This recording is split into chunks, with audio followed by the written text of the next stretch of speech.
Sir इससे related मेरा एक क्वेश्चन है।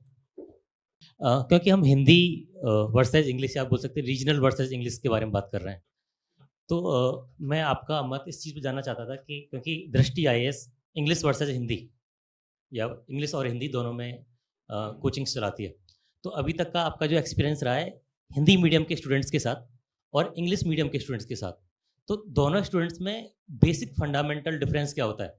क्योंकि कई बार जो मैंने पर्सनली फील किया है कि इंग्लिश सोशल स्टेटस का भी काम करती है।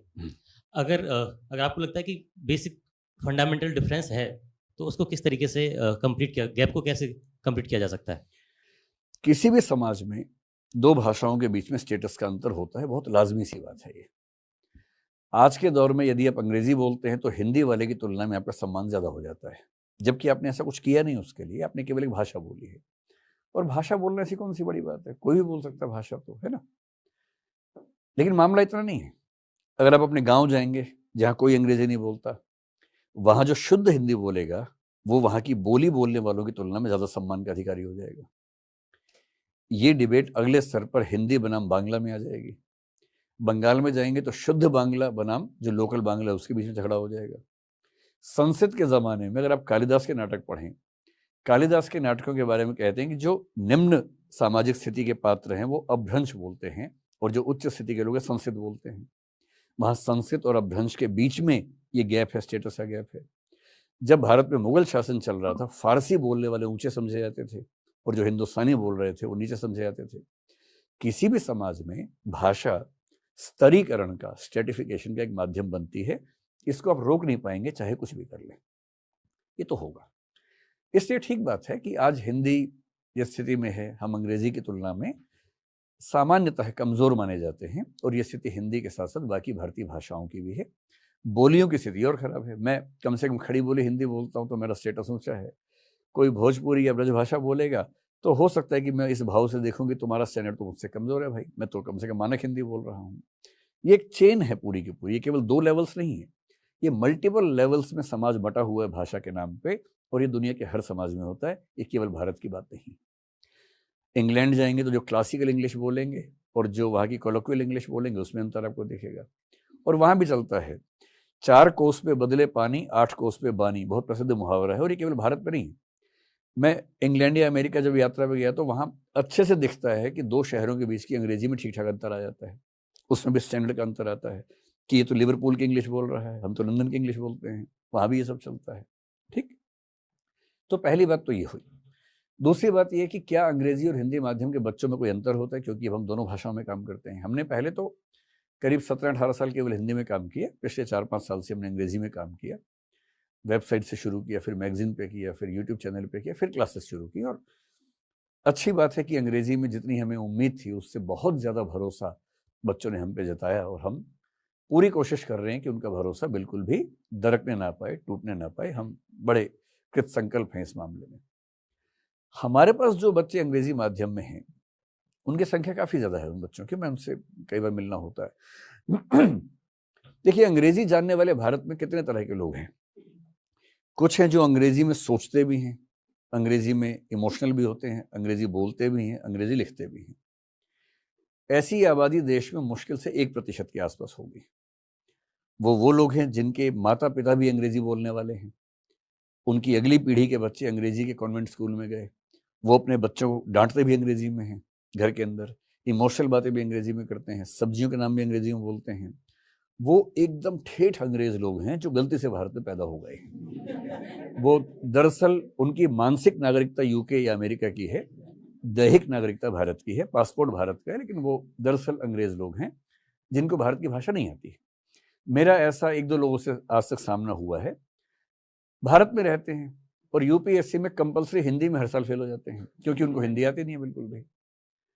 तो फिर हम मजाक में कहते हैं कि इनको हिंदी नहीं आता है, तो उनको, ठीक बात है, उनको इसमें उनकी गलती नहीं है, उनको परिवार ऐसा मिला, माहौल ऐसा मिला। उनको भाषा तो समाज से आती है ना, आपको वैसा माहौल नहीं मिलेगा तो भाषा कैसे आ जाएगी। इंग्लैंड का गधे से गधा बच्चा भी अंग्रेजी बोलता है, तो अंग्रेजी में ऐसी कौन सी खास बात है। माहौल मिलता है, जिसको माहौल मिलेगा बोल लेगा, उसमें कौन सी बड़ी बात है।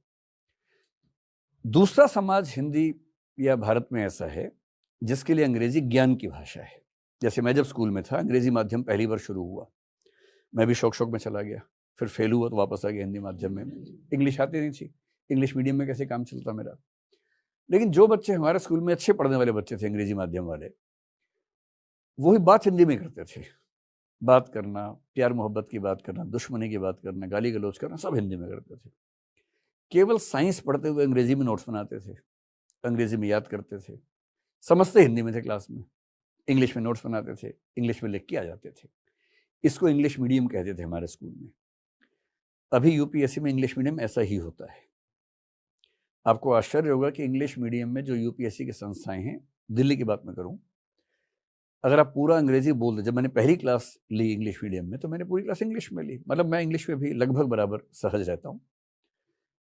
तो बच्चों ने शिकायत कर दी मुझे ही, मतलब मैंने कहा क्या हुआ? बोले सर आप तो इंग्लिश बोल रहे हैं। तो मैंने कहा इंग्लिश मीडियम का बैच है ना। बोले सर वो तो है, लेकिन आप इंग्लिश क्यों बोल रहे हैं? बोले मतलब इंग्लिश का तड़का लगाते रहिए, लेकिन थोड़ा समझ तो आए ठीक से। तो फिर हमने एक अनुपात फिक्स किया कि भाई 60-40 चलाएंगे, 60 इंग्लिश 40 हिंदी।